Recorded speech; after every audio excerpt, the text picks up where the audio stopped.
ሄርሞን አደጋ የደረሰባት የተደበደበችው አብራት በምትኖረዋ እህቴ ታላቄ ብላ የምትጠራት እህቷ ክደት ተፈጽሞባታል። የተፈጸመባትም እሷ የምታፈቅረው ማለትም ቅድስት እንደሚያፈቅራት ባይነግራት እሷ እንደምታፈቅረው ባትነግረውም ግን ቅድስት የምትመኘው ልጅ ሄርሞን ሰላም ሲላትና ስታወራው ስላየች እናም ደግሞ የሱ ጓደኛ ከጓደኛው ጋር ከዳኒ ጋር ሆኖ አብረው ሲሄዱ እንዴ የእውነት ምን እያልክ እንደሆነ አልገባኝም ሲለው ዝም በል በዚህ ሰፈር ለምን እንደምትመጣ የማላቅ ይመስልሃል እንዴ? ያችን ልጅ እኮ እንደወደድካት ያስታውቅብሃል። እናም ደግሞ እንደወደድካትና ለምን እንዳፈቀርካት የማትነግራት ለምንድን ነው ብሎ ሲጠይቀው ምን እያልክ ነው? ምን ብዬ ነው የምጠይቃትስ? እንዴ መንገር አለብህ እንድትነግራትና ማፍቀርህን መውደድህን ንገራትና ከዛም በኋላ የምትለውን ትልሃለች እንጂ ዝም ብለህ ያለ ምክንያት በዚህ መንገድ ለምን እንደምታመጣኝ የማላቅ ይመስልሃል እንዴ?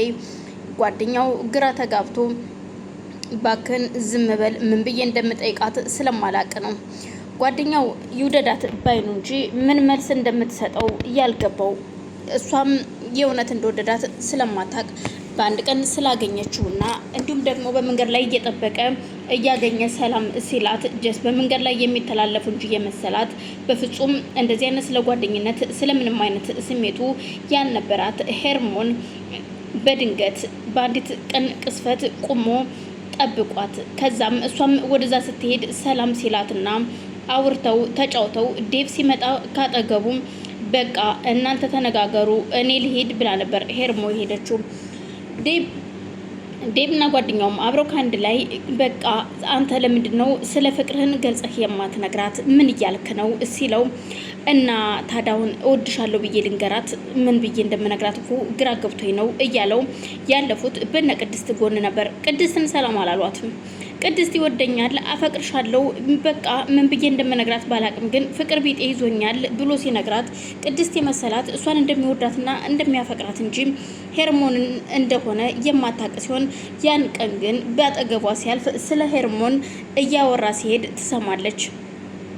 ቅድስት በእጅግ በጣም ተናዳም ስለነበረ ጓደኛዋም እያባበሰቻት ጓደኛም እሳት እየጫረችባት ቆይ እንዴት አንቺ ቁጭ ብለሽ እንዴት የሰራተኛ ልጅ ያፈቅራል? እንዴት የሰራተኛ ልጅ አንቺ የምትወጁ ልጅ ትወዳለች? እንዴት ሊወዳት ቻለ? በማለት ነገሮችን ታባብስባታለች። ቆም ብላ ማሰብ አልቻለችም ቅድስት እየተንደረደረች በእርምጃዋን ኦቨር ጨምራ ስትራመድ ጓደኛዋም ከኋላ እየተከታተለቻት ስለነበረ ድንገት ሄርሞንን መንገድ ላይ ታገኛታለች። ሄርሞን እንዳገኘቻት ምንም ነገር ድምፅ አላሰማችም።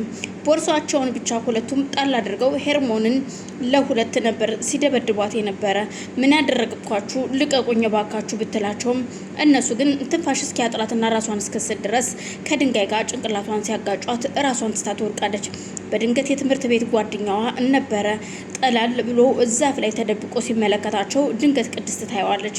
ቅድስትም የሆነ ሰው አይቶናል ጓደኛዬ ማምለጥ አለብን ስትላት ጓደኛዋ ግን በፍጹም ማምለጥ የለብንም ምክንያቱም ማንነቱን ማወቅ ይኖርብናል ያለበለዚያ ግን ይጠቁምብናል ስትላት ማን ስለሆነ ነው በእኔ ላይ የሚጠቁመው? ማንም ሰው በእኔ ላይ አይጠቁምም። ጨክኑ የማን ልጅ እንደሆንኩኝ አያውቁኝም ማለት ነው ስትላት እሺ በቃ በማለት ሁሉም ቦርሳቸውን አንጠልጥለው መሮጥ ጀምራሉ። የሄርሞን የትምህርት ቤት ጓደኛዋ ብዙም ነቄ ባይባልም ግን የሆነ ነገር ጭንቅላቱን ነካ ቢያደርገውም ሄርሞን ከወደቀችበት መጥቶ ሄርሞን ምን ሆነሽ ነው እባክሽ ተነሺ እያለ እየለመነ እያለ ለማንሳትም ግራ ሲጋባ ድንገት የቅድስት አባት ማለትም የሄርሞን እናት ወይዘሮ ገነት የምትሰራበት ሰው ይመጣል። ሲያያት ሄርሞን ዘወድቃ ሲያያት ወይኔ ልጅ ምን ሆና ነው በማለት ሄርሞን አንተ ምን አድርጋት ነው? ለምንድን ነው የወደቀችው? ምን አድርጋት ነው ሲለው እኔ ምንም አላደረኳትም በል የፍርሃት ንግግር ሲናገር እኮ ምንድን ያደረካት? አይ ወድቃ አግኝቻት እኮ ወደ ሆስፒታል ልወስዳት ነበር ሲለው በጣም ጥሩ እሱን ሆስፒታል ሳይሆን ፖሊስ ጣቢያ ስትሄድ ትናገራለች ስትገረፍ ይለዋል። በዛን ሰዓት ነበር የሄርሞን የትምህርት ቤት ጓደኛዋ ጥሏቸው ሩጫውን እየቀጠለ አቶ ዳኒም ወደ መኪና ውስጥ ካስገባት በኋላ የመድኃኒት ለጊዜው ማስታገሻ ይሰጣታል። እሱንም ይዟት ወደ ቤት ነበር ሄደው። ቅድስት ቤት ከሄደች በኋላ ገነትን ስታያት ገነት ግራ ተጋብታ ቤት እያጸዳዳች ስለነበረ ቅድስት ቁጭ ብላ ጥፍሮቿን እየበላች ስለነበር ጥፍርሽን ከምትበይ ይልቁን እህል ባቀርብልሽና ብትበይ ይሻልሻል ስትላት አፍሽን ዝጊ፣ ዝም በይ፣ ምን ነው ከኔ ጋር ትሳፈጭ በማለት ገነትን አሸቅባ መሳደብ ትጀምራለች። ገነትም ግራ ተጋብታ ስለነበር ዞር ብላ ስራዋን እየሰራች እያለ ድንገት የልጇን በሞትና በህይወት መካከሉና ታቅፏት ይመጣል።